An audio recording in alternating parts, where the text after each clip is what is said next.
Hello everyone, welcome to the mentors galaxy. आज हम start करने वाले हैं इलेक्ट्रिक चार्जेस एंड फील्ड। इसमें हम देखेंगे चार्जेस का डिस्कशन करेंगे, करंट के बारे में पढ़ेंगे, इलेक्ट्रिक फील्ड क्या होती है, उसके बाद उनके एप्लीकेशन और डिफरेंट लॉ पढ़ेंगे। तो स्टार्ट करते हैं आज के सेशन को। Electric charges and field. अब इलेक्ट्रिक चार्ज, सबसे पहले चार्ज क्या था वो देखते हैं। चार्ज क्या है? एक मैटर की प्रॉपर्टी है। अब हम इलेक्ट्रिक फील्ड और इनके बारे में पढ़ते क्यों हुए? क्योंकि स्टार्टिंग में तो हम फोर्सेस के बारे में पढ़ते हैं। ग्रेविटेशनल फोर्स, टोटल हमारे पास 4 फोर्स होते हैं। फर्स्ट है हमारा gravitational force, second electromagnetic force, third हमारा है strong week weak interaction force, और फोर्थ वाला है हमारा स्ट्रॉन्ग इंटरेक्शन फोर्स।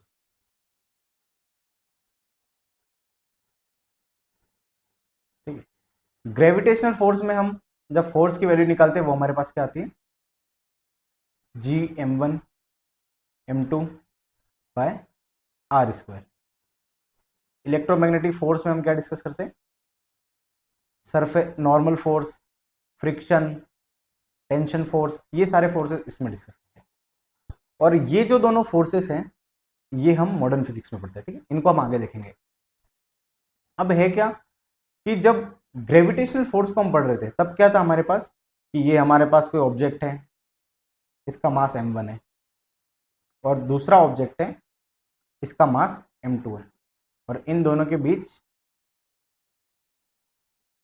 r, इनके बीच की डिस्टेंस है। ठीक है, तो क्या कर रहा था कि ये ऑब्जेक्ट इसकी तरफ अट्रैक्ट हो रहा था और ये इधर अट्रैक्ट हो रहा था। तो इससे हमने क्या निकाला? इस फोर्स की वैल्यू निकाली। बट दिक्कत क्या थी कि मान लो इसकी जगह मैं दो चार्जेस ले लूं। अब दोनों की सेम प्रॉपर्टी है तो ये दोनों एक दूसरे को क्या करेंगे? रिपेल करेंगे, दोनों को दूर भेजेंगे। तो अब यहां पे क्या ग्रेविटेशनल फोर्स? हाँ, ग्रेविटेशनल फोर्स तो होगा, ग्रेविटेशनल फोर्स तो होगा। बट जैसे ही इन दोनों को चार्जेस को रखा, ये दोनों एक दूसरे को रिपेल कर रहे थे। तो यहां पे ऐसा क्या फंडा है कि यहां पे ऐसी क्या चीज है कि एक दूसरे को रिपेल कर रहे थे? तो यहां पे हमने इंट्रोड्यूस करा, अच्छा तो इनके बीच में दोनों रिपेल कर रहे हैं, दोनों की चार्जेस की प्रॉपर्टी है, तो यहाँ पे इलेक्ट्रिक फील्ड, फिर इनके फोर्सेस फाइंड करें। तो यहां से हम इलेक्ट्रिक चार्जेस और फील्ड के बारे में डिस्कस करते हैं। तो सबसे पहले देखते हैं कि इलेक्ट्रिक चार्ज क्या होता है, इसकी डेफिनेशन देखते हैं और चार्जेस की प्रॉपर्टी को डिस्कस करते हैं, और फिर देखते हैं कि क्या होता है इसमें। इलेक्ट्रिक चार्ज क्या है हमारा? Charge is property by virtue of object और particle produces and experience electric and magnetic effect. क्या करता है? चार्ज एक तरह की मैटर की प्रॉपर्टी है जो अपने चारों तरफ इलेक्ट्रिक और मैग्नेटिक फील्ड को अफेक्ट करता है, शो करता है। अब चार्ज मतलब हो गया इलेक्ट्रॉन हो गया। अब चार्ज, एक इलेक्ट्रॉन की वैल्यू हमारे पास कितनी होती है? प्रोटॉन हो गया, वो भी हमारे चार्जेस के अंदर थी, -1.6 इंटू 10⁻⁻90 कूलम। कूलम हमारे चार्ज की यूनिट है। तो क्या करता है, एक ही चीज इसमें याद रखनी कि चार्ज जो है हमारा वो इलेक्ट्रिक और मैग्नेटिक फील्ड की प्रॉपर्टी को शो करता है। तो सबसे पहले हम क्या डिस्कस करेंगे? इलेक्ट्रोस्टैटिक पढ़ेंगे। इलेक्ट्रिक चार्ज एंड फील्ड, उसको ही हम इलेक्ट्रोस्टैटिक कहते हैं। तो सबसे पहले इलेक्ट्रोस्टैटिक पढ़ेंगे। इलेक्ट्रोस्टैटिक का मतलब हो गया, इलेक्ट्रो मतलब चार्ज और स्टैटिक मतलब एट रेस्ट, कि हम इस वाले चैप्टर में चार्ज को रेस्ट पे एज्यूम करेंगे, देन कैलकुलेट करेंगे। उसके बाद क्या करेंगे? चार्ज को हम मूविंग एज्यूम करेंगे। तो जैसे ही चार्ज मूव कर रहा है, फ्लो कर रहा है, तो फ्लो ऑफ द चार्ज क्या करेगा? करंट को डिफाइन करेगा, क्योंकि करंट की डेफिनेशन क्या होती है? Flow of the charge is called current. ठीक है, तो फिर हम करंट इलेक्ट्रिसिटी पढ़ेंगे। अब किसी वायर में करंट फ्लो कर रहा है तो उसके चारों तरफ क्या होगी? एक फील्ड बनेगी, उस फील्ड को हम क्या कहेंगे? Magnetic field. देन फिर हम मैग्नेटिज्म पे जंप करेंगे। उसके बाद हमारा क्या आएगा? मैग्नेटिज्म करेंगे।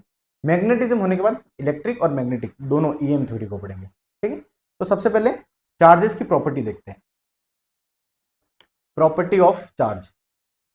चार्ज क्या है? एक स्केलर क्वांटिटी है। दो टाइप के चार्ज होते हैं, एक तो पॉजिटिव और नेगेटिव। उसके बाद इसकी यूनिट है, ये चार्ज की यूनिट है। दो टाइप के चार्ज होते हैं, एक तो पॉजिटिव और एक नेगेटिव। पॉजिटिव चार्ज का मतलब होता है डेफिशिएंसी ऑफ इलेक्ट्रॉन, मतलब ये है कि ये मेरा कोई पॉजिटिव चार्ज है, इसके अंदर पॉजिटिव और नेगेटिव दोनों चार्जेस है मान लो। अब ये पॉजिटिव कब होगा, अभी तो न्यूट्रल है बॉडी, न्यूट्रल बॉडी का मतलब क्या हुआ, नंबर ऑफ पॉजिटिव और नंबर ऑफ नेगेटिव दोनों इक्वल है, तो वो बॉडी क्या हो जाएगी हमारी न्यूट्रल, क्योंकि दोनों को उनका मैग्नीट्यूड कैंसिल हो जाएगा, तो पॉजिटिव और नेगेटिव बराबर चार्ज है, तो क्या होगा, ये भी न्यूट्रल बॉडी है।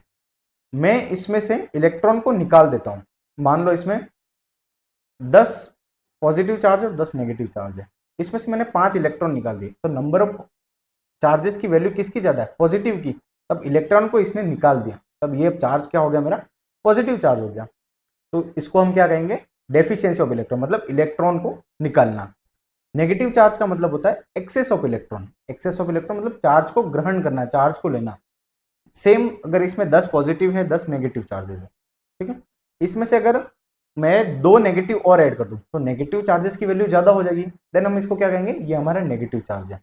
तो सारा फंडा किसका है, सारा चीज किस पे गेम कर रहा है, जो हमारा सारी चीज है वो इलेक्ट्रॉन पे कर रहा है, हम उस पर हम डिस्कस कर रहे हैं, तो सारा फंडा जो है वो हमारा इलेक्ट्रॉन का, ठीक है। ये तो हो गई हमारी दो टाइप के चार्जेस होते हैं, एक तो पॉजिटिव और एक हमारा नेगेटिव। एक चार्ज की प्रॉपर्टी होती है वो होती है हमारी एडिटिव, एक सिंपल सी प्रॉपर्टी, मान लो मेरे पास कोई चार्जेस है +3 कूलम और कोई और चार्जेस है +2 कूलम, दोनों को ऐड किया तो 5 कूलम आएंगे, चार्ज की एक प्रॉपर्टी है, ठीक है, कि ऐड कर सकते हैं सब्ट्रैक्ट कर सकते हैं। Charge can not exist without mass, अब ये क्या मतलब है, अगर कहीं पे कोई चार्ज है, अगर वो वहां पे है एग्जिस्ट कर रहा है तो उसका मास तो होगा ही होगा, ठीक है। बट अगर मान लो कहीं पे किसी ऑब्जेक्ट का मास है तो जरूरी नहीं है कि उसका चार्ज भी वहां पे प्रेजेंट हो भी सकता है और नहीं भी हो सकता है। तो जहां पे चार्ज है वहां पे मास तो होगा ही होगा उसका, बट जहां पे मास है ऐसा जरूरी नहीं कि उसका भी चार्ज वहां पे प्रेजेंट हो, ठीक है। इसके बाद आता है हमारा mass is invariant but charge is invariant, मतलब क्या हुआ कि मास में कुछ ना कुछ चेंज आएगा बट चार्ज में कुछ चेंज नहीं आएगा। मान लो ये मेरा कोई ऑब्जेक्ट है, इसका मास है मेरे पास m, ये भी रेस्ट पे है, जैसे ही मैं इसको कोई वेलोसिटी दूंगा तो जैसे ही वेलोसिटी देने पर इसके मास में कुछ ना कुछ चेंज आ जाएगा। कैसे समझाओ, तो मान लो कि यहाँ पे अर्थ पे इसका मास ये है ड्यू टू ग्रेविटी, कुछ भी m मास है। अब मान लो इसको मैं मून पे ले जाऊं तो मून पे ग्रेविटेशनल एक्सेलरेशन की वैल्यू क्या होती है, g/6, अर्थ की g/6, तो वहां पे g की वैल्यू चेंज आई, मास में भी कुछ ना कुछ उसका चेंज आएगा। तो यहाँ पे मेरा कुछ मास m, तो वहां पे जैसे ही इसको कोई वेलोसिटी दे दी, ये कोई मास m है, ये भी रेस्ट पे, जैसे ही मैं इसको कोई वेलोसिटी देता हूं इसके मास में कुछ ना कुछ चेंज आएगा। बट चार्ज में ऐसा नहीं होता, चार्ज इनवेरिएंट रहेगा कि यहाँ पे इसका 2 कूलम है तो कहीं मैं इसको कहीं पे भी ले जाऊँ उसका चार्ज उतना 2 कूलम ही रहेगा। और अगर इसको थोड़ा समझना है तो कैसे समझ सकते हैं कि एक फॉर्मूला है, थ्योरी ऑफ रिलेटिविटी में पढ़ते हैं, उसको हम आगे देखेंगे, अभी यहाँ पे सिर्फ लिखता हूँ m is equal to m0 divide by √1 - v²/c²। पहले मेरा मास m था, जैसे मैंने उसको कोई वेलोसिटी दी उसका मास m0 हो गया। ये थ्योरी ऑफ रिलेटिविटी में ये फॉर्मूला हम पढ़ते हैं। थ्योरी ऑफ रिलेटिविटी क्या होती है कि हमारा फ्रेम ऑफ रेफरेंस पे डिपेंड करती है। थोड़ा सा समझाता हूँ मैं, एक एग्जांपल से बताता हूँ कि मान लो मैं किसी से बात कर रहा हूँ, मुझे उससे बात करना अच्छा लगता है, मैं उसके साथ टाइम बिताना, बात करना उसे अच्छा लगता है, मैं उससे काफ़ी देर तक बात कर रहा हूँ, घंटों से बात कर रहा हूँ, फिर मैं वहाँ से चला जाता हूँ, ठीक है। वहाँ से जाने के बाद मुझे क्या लगेगा, अरे यार मैंने तो उसके साथ बहुत कम टाइम ही बैठा था या कम टाइम में उससे बात की थी, ठीक है, मुझे बहुत अजीब सा लगेगा कि मैं ज़्यादा देर नहीं बैठता, भले मैं काफ़ी टाइम तक उससे बात करी थी। बट जैसे ही मैं मान लो आपको किसी गर्म तवे पर रख दूँ कुछ सेकंड तक और फिर उसको नीचे आपको नीचे उतार दूँ, तो आपको क्या लगेगा कि मैं घंटों तक उस तवे पे बैठा था। दैट इज द रिलेटिविटी, कि किस फ्रेम ऑफ रेफरेंस में हम उसको कर रहे हो और देख रहे हैं, ठीक। इसको हम आगे देखेंगे, तो ये फॉर्मूला हम थ्योरी ऑफ रिलेटिविटी में पढ़ते हैं। तो मास में क्या हो रहा है हमारा, हम कहा पे थे कि मास जो होगा हमारा वेरिएंट होगा बट चार्ज इज इनवेरिएंट। अगर और इसको इलेक्ट्रॉन चार्ज के रिस्पेक्ट में समझे तो ये मेरा न्यूक्लियस है, ठीक है, इसके चारों ओर इलेक्ट्रॉन घूम रहा है, तो ये जो घूम रहा है ये 10⁶ मीटर पर सेकंड इस वेलोसिटी से घूम रहा है, तो इसमें इसके चार्जेज में कुछ चेंज नहीं आएगा। ठीक है, तो क्या हुआ, मास होगा हमारा वो वेरिएंट होगा बट चार्ज इज इनवेरिएंट। ये भी हमारी एक चार्ज की प्रॉपर्टी। फिर आते हैं नेक्स्ट प्रॉपर्टी पे। For an isolated system charge is conserve, it neither be created और नॉर बी डिस्ट्रॉयड। क्या मतलब हुआ इसका, कि चार्ज को ना तो क्रिएट किया सकता है ना डिस्ट्रॉय किया सकता है, चार्ज हमेशा कंजर्व रहेगा। इसको एक एग्जांपल से समझते हैं, एक मिनट।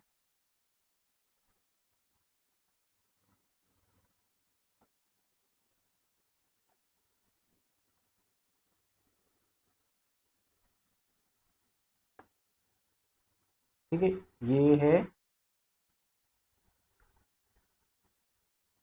ये मेरा कोई ऑब्जेक्ट है, इसके अंदर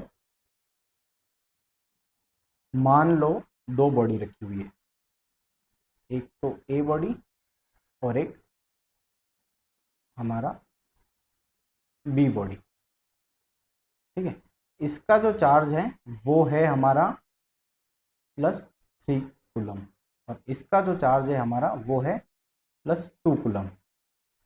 अब मैं क्या करता हूँ, इसमें इन दोनों बॉडी को कांटेक्ट में ले आता हूँ। क्या करा, इनको कांटेक्ट में ले आया। और फिर वापस इसको मैंने क्या किया, अलग कर दिया, पहले टच किया और फिर सेपरेट कर दिया।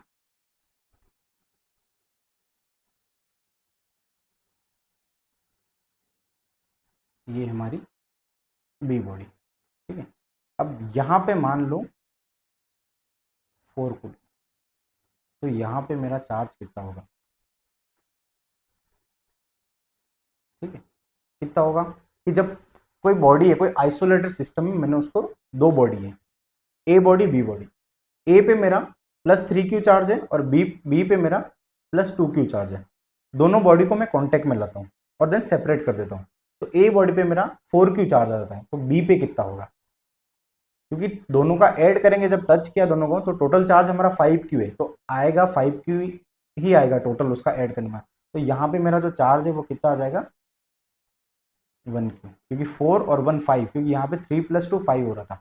तो चार्ज ट्रांसफर हो सकता है बट वो ना ही खत्म होगा या फिर ना ही कोई नया चार्ज आएगा उस पर। तो डेफिनेशन क्या थी, चार्ज की प्रॉपर्टी क्या थी, for an isolated system charge is conserve, it neither be created and not be destroyed. ठीक है, एक चलो कुछ एग्जांपल्स से समझते। मान लो यहाँ पे मेरे पास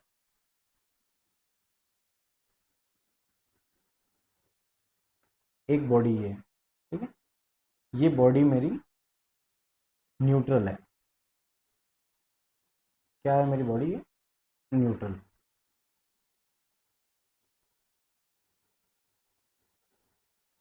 न्यूट्रल का मतलब तो पता है ना, न्यूट्रल बॉडी का मतलब है कि charge, number of positive charge is equal to number of negative charge. इस बॉडी को मैंने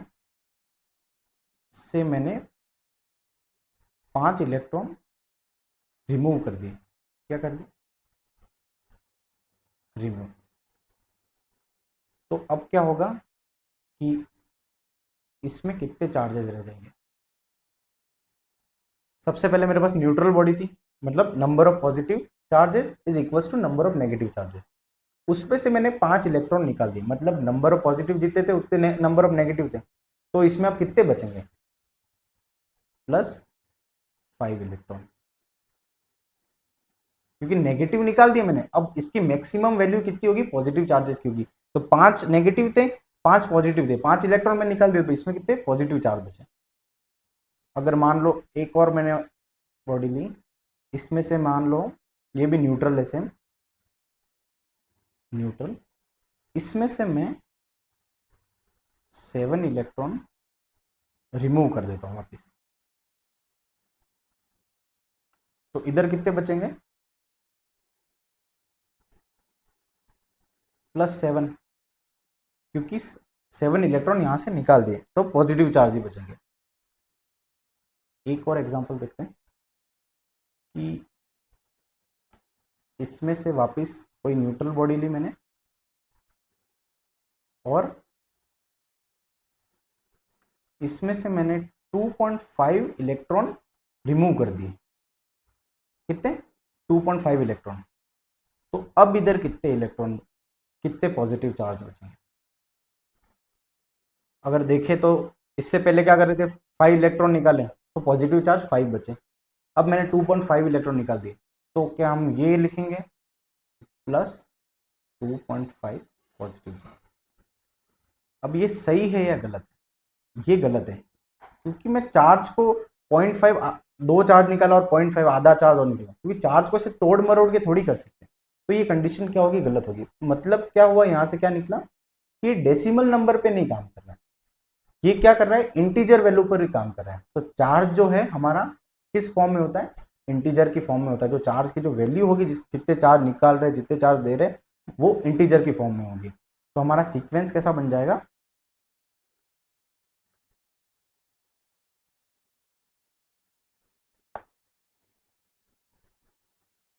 ये है, इसमें से मैंने मान लो n इलेक्ट्रॉन निकाले, तो यहाँ पे कितने बचे? Plus n। अगर इसमें से मैं n इलेक्ट्रॉन इसमें से रिमूव करे, तो अगर मैं इसमें इलेक्ट्रॉन दे दूं,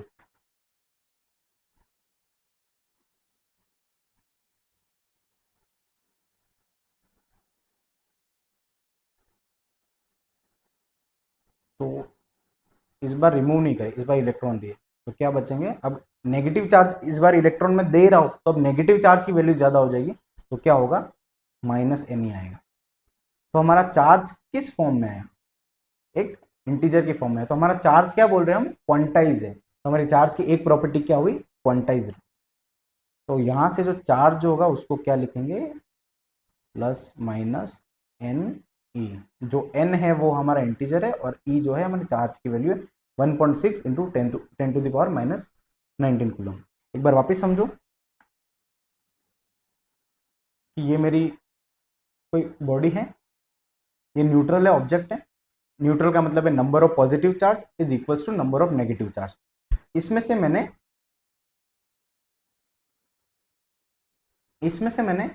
5 इलेक्ट्रॉन रिमूव कर दिए। अब 5 इलेक्ट्रॉन रिमूव कर दिए तो पहले नंबर ऑफ पॉजिटिव और नंबर ऑफ नेगेटिव इक्वल थे। अब इलेक्ट्रॉन रिमूव हो गए तो वैल्यू किसकी ज्यादा होगी? पॉजिटिव चार्जेस की वैल्यू ज्यादा होगी। तो ये मेरा अब बॉडी क्या हो जाएगी? पॉजिटिव हो जाएगी।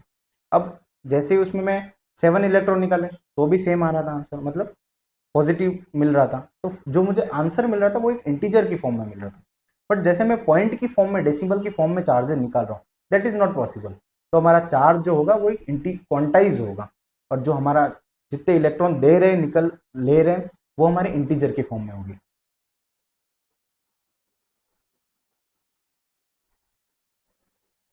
तो charge on a body exist in a form of Q equal to plus minus N.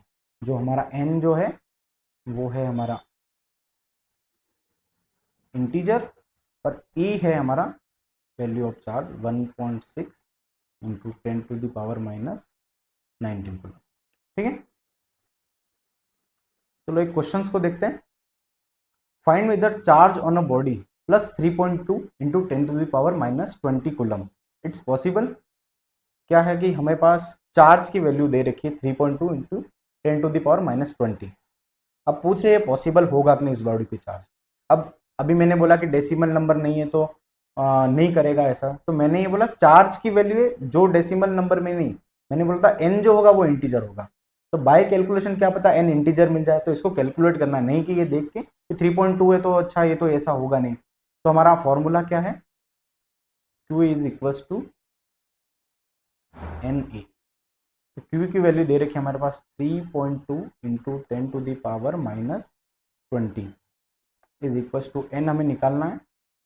इसकी वैल्यू दे रखी 1.6 into 10 to the power minus 90। यहाँ से n कितना आ जाएगा?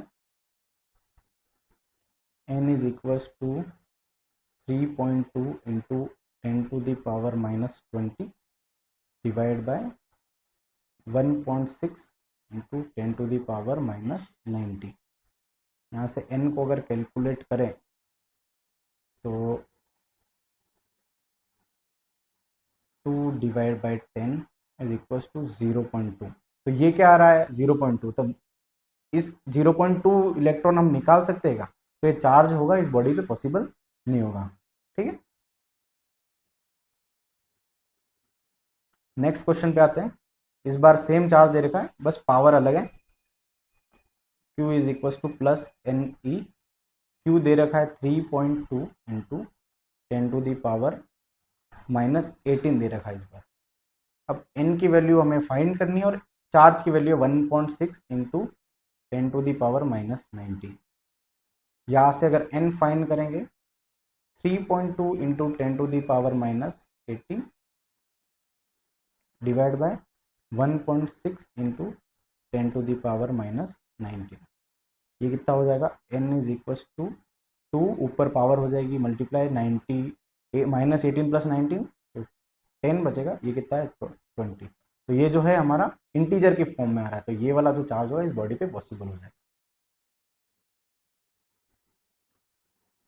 चलो एक दो क्वेश्चन और देखते हैं।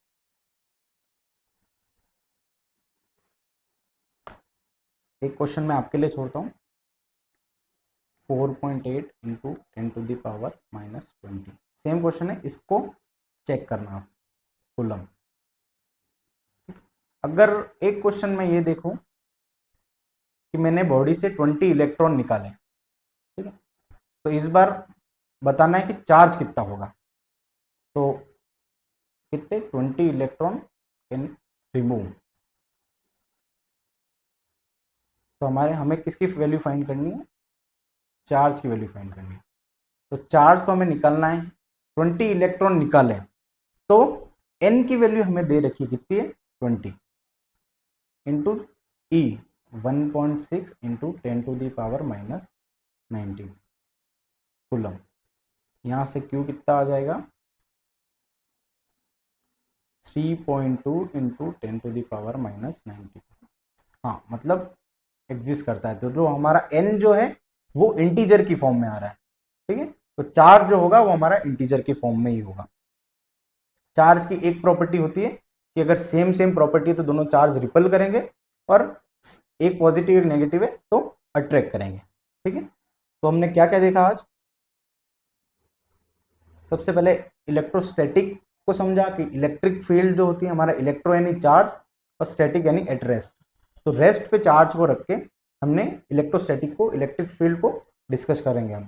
फिर उसके बाद हमने देखा कि चार्ज क्या होता है, इलेक्ट्रिक चार्ज। इलेक्ट्रिक चार्ज का एक मैटर की प्रॉपर्टी है, वो इलेक्ट्रिक फील्ड और मैग्नेटिक फील्ड को शो करती है। उसके बाद हमने चार्जेस की प्रॉपर्टी देखी। स्केलर होता है, दो टाइप के चार्जेस होते हैं, पॉजिटिव नेगेटिव। फिर चार्ज और मास दोनों में देखा कि कौन सी प्रॉपर्टी कैसे एग्जिस्ट करती है। आइसोलेटेड सिस्टम में चार्ज को कैसे देखते हैं कि चार्ज को ना क्रिएट कर सकते हैं ना डिस्ट्रॉय कर सकते हैं। उसके बाद हमने कुछ एग्जाम्पल से देखा, कुछ वैल्यू लेके पुट करके देखा। उसका न्यूट्रल बॉडी क्या होती है वो समझिए। न्यूट्रल बॉडी का मतलब है कि positive charge is equals to negative charge, तो वो बॉडी हमारी क्या होगी, न्यूट्रल होगी। फिर एक दो क्वेश्चन करें। तो आज की क्लास को ये खत्म करते हैं। नेक्स्ट क्लास में हम मेथड ऑफ चार्जिंग को समझेंगे, फिर हम कूलम्स लॉ पे आएंगे, कूलम्स लॉ, और फिर इसके लिए हम गॉस लॉ के एप्लीकेशन और उस पर जंप करेंगे। तो ठीक है, thank you so much. Video को लाइक करें, हमारे चैनल को सब्सक्राइब करें और इंस्टाग्राम पेज को फॉलो करें। Thank you.